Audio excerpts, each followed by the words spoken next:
Segundo o livro dos Reis, capítulo 21. O reinado de Manassés, de Judá. Manassés tinha 12 anos de idade quando se tornou rei de Judá. Ele governou 55 anos em Jerusalém. A mãe dele se chamava Efziba. Manassés pecou contra Deus, o Senhor, seguindo os costumes nojentos das nações que o Senhor havia expulsado da terra, conforme o povo de Israel avançava. Ele construiu de novo os lugares pagãos de adoração que Ezequias, o seu pai, havia destruído. Construiu altares para a adoração do deus Baal e fez um poste da deusa Azerá, como Acabe, rei de Israel, havia feito.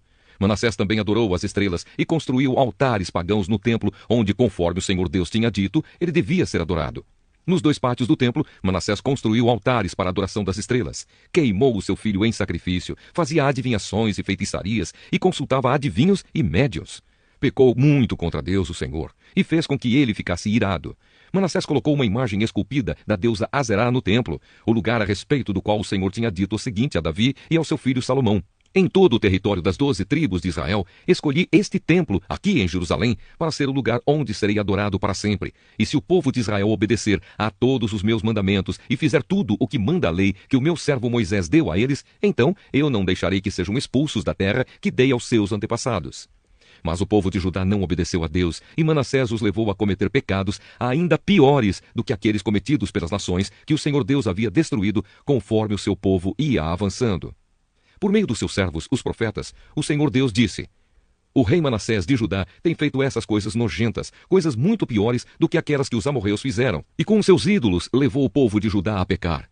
Por isso eu, o Senhor, o Deus de Israel, vou fazer cair sobre Jerusalém e sobre Judá uma desgraça tão grande que todos aqueles que ouvirem contar a respeito dela ficarão espantados. Eu castigarei Jerusalém como fiz com a cidade de Samaria e como fiz com o rei Acabe de Israel e com os seus descendentes. Deixarei Jerusalém limpa do seu povo, tão limpa como um prato que foi esfregado e virado de boca para baixo. Eu abandonarei as pessoas que não tiverem morrido e as entregarei aos seus inimigos, que as prenderão e que roubarão tudo o que houver da sua terra. Farei isso com o meu povo, porque eles têm feito coisas erradas que não me agradam, e me têm deixado irado desde o tempo em que os antepassados deles saíram do Egito até hoje. Manassés matou tantas pessoas inocentes que as ruas de Jerusalém ficaram alagadas de sangue. Além disso, ele cometeu o pecado de levar o povo de Judá a adorar ídolos, fazendo o que é errado, o que não agrada a Deus, o Senhor. Todas as outras coisas que Manassés fez, e também os pecados que ele cometeu, tudo isso está escrito na história dos reis de Judá. Manassés morreu e foi sepultado no jardim do palácio, o jardim de Uzá, e o seu filho Amon ficou no lugar dele como rei. O reinado de Amon de Judá. Amon tinha 22 anos de idade quando se tornou rei de Judá. Ele governou 2 anos em Jerusalém. A mãe dele se chamava Mesulemete e era filha de Aruz, da cidade de Jotbatá. Como seu pai Manassés, Amon fez coisas erradas que não agradam a Deus, o Senhor. Ele imitou as ações do seu pai e adorou e serviu os ídolos que o seu pai havia adorado. Assim, Amon abandonou o Senhor, o Deus dos seus antepassados, e foi desobediente a ele. Os oficiais de Amon fizeram uma revolta contra ele e o mataram no palácio. Mas o povo de Judá matou todos os que haviam feito a revolta contra Amon e pôs o seu filho Josias como rei. Todas as outras coisas que Amon fez estão escritas na história dos reis de Judá. Amon foi sepultado no seu túmulo, no jardim de Uzá, e o seu filho Josias ficou no lugar dele como rei. Carta aos Hebreus, capítulo 3. Jesus e Moisés. Meus irmãos na fé, vocês que também foram chamados por Deus, olhem para Jesus, que Deus enviou para ser o grande sacerdote da fé que professamos. Pois ele foi fiel a Deus, que o escolheu para esse serviço, assim como Moisés foi fiel no seu trabalho em toda a casa de Deus. Assim como a pessoa que constrói uma casa é mais importante do que a casa, assim também Jesus é mais importante do que Moisés. Uma casa tem de ser construída por alguém, mas Deus é o construtor de tudo o que existe. E Moisés foi um servo fiel no seu trabalho na casa de Deus e falou das coisas que Deus ia dizer no futuro. Mas Cristo é fiel como filho, que dirige a casa de Deus. E nós seremos a sua casa se conservarmos a nossa coragem e a nossa confiança naquilo que esperamos. O descanso do povo de Deus.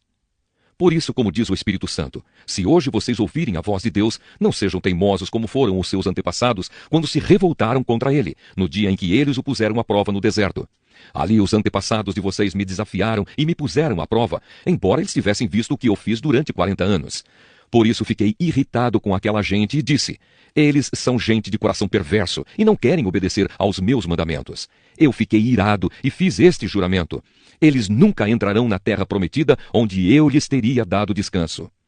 Meus irmãos, cuidado para que nenhum de vocês tenha um coração tão mau e descrente que o leve a se afastar do Deus vivo. Pelo contrário, enquanto esse hoje de que falam as Escrituras Sagradas se aplicar a nós, animem uns aos outros, a fim de que nenhum de vocês se deixe enganar pelo pecado, nem endureça o seu coração. Pois seremos companheiros de Cristo se continuarmos firmes até o fim na confiança que temos tido desde o princípio. É isso o que as Escrituras Sagradas dizem. Se hoje vocês ouvirem a voz de Deus, não sejam teimosos como foram os seus antepassados quando se revoltaram contra ele. Quem foi que ouviu a voz de Deus e se revoltou contra ele? Foram todos os que Moisés tirou do Egito. Com quem foi que Deus se irritou durante 40 anos? Foi com os que pecaram e caíram mortos no deserto. E de quem é que Deus estava falando quando fez este juramento? Eles nunca entrarão na terra prometida, onde eu lhes teria dado descanso. Ele estava falando das pessoas que se revoltaram. Portanto, vemos que elas não puderam entrar na terra prometida porque não tiveram fé. Oséias, capítulo 14. Israel é convidado a voltar para Deus. Povo de Israel, volte para o Senhor, seu Deus. Você caiu porque pecou. Voltem para Deus e orem assim. Perdoa todos os nossos pecados. Ouve a nossa oração e os nossos louvores serão o sacrifício que te oferecemos. A Assíria não pode nos salvar e a cavalaria não pode nos proteger. Nunca mais diremos aos ídolos, feitos por nós mesmos, que eles são o nosso Deus. Tu, ó Deus, és misericordioso e cuidas dos necessitados. Vida nova para Israel. O Senhor Deus diz: vou curar o meu povo da sua infidelidade e vou amá-los com todo o meu coração, pois não estou mais irado com eles. Serei como a chuva para Israel e ele dará flores como os lírios. As suas raízes serão profundas como as das árvores do Líbano. Os seus galhos se estenderão, bonitos como os galhos das oliveiras e perfumosos como os cedros do Líbano. Mais uma vez Israel viverá debaixo da minha proteção. Eles crescerão como o trigo, darão frutas como a parreira e serão famosos como o vinho do Líbano. O povo de Israel dirá: os ídolos não valem nada. Sou eu, o Senhor Deus, que atendo às orações do meu povo. Sou eu que tomo conta deles. Como um pinheiro verde, eu lhes dou abrigo, e de mim eles recebem todas as bênçãos. Conclusão. Que as pessoas sábias e ajuizadas entendam a mensagem deste livro e meditem nela. Os caminhos de Deus, o Senhor, são certos. Os bons andarão neles, mas os pecadores tropeçarão e cairão. Salmo 139. A presença de Deus. Salmo de Davi, ao regente do coro. Ó Senhor Deus, tu me examinas e me conheces. Sabes tudo o que eu faço e de longe conheces todos os meus pensamentos. Tu me vês quando estou trabalhando e quando estou descansando. Tu sabes tudo o que eu faço. Antes mesmo que eu fale, tu já sabes o que vou dizer. Estás em volta de mim por todos os lados e me proteges com o teu poder. Eu não consigo entender como tu me conheces tão bem. O teu conhecimento é profundo demais para mim. Aonde posso ir a fim de escapar do teu espírito? Para onde posso fugir da tua presença? Se eu subir ao céu, tu lá estás. Se descer ao mundo dos mortos, lá estás também. Se eu voar para o Oriente, ou for viver nos lugares mais distantes do Ocidente, ainda ali a tua mão me guia, ainda ali tu me ajudas. Eu poderia pedir que a escuridão me escondesse e que em volta de mim a luz virasse noite. Mas isso não adiantaria nada, porque para ti a escuridão não é escura e a noite é tão clara como o dia.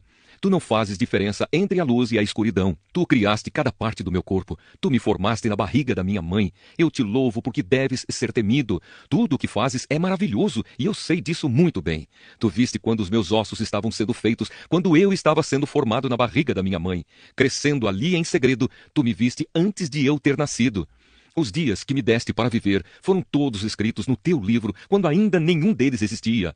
Ó Deus, como é difícil entender os teus pensamentos. E eles são tantos. Se eu os contasse, seriam mais do que os grãos de areia. Quando acordo, ainda estou contigo. Ó Deus, como eu gostaria que tu acabasses com os maus. Gostaria que os homens violentos me deixassem em paz. Eles falam mal de ti, contra ti falam coisas ruins.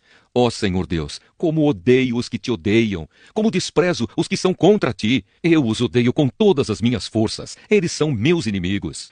Ó Deus, examina-me e conhece o meu coração. Prova-me e conhece os meus pensamentos. Vê se há em mim algum pecado e guia-me pelo caminho eterno.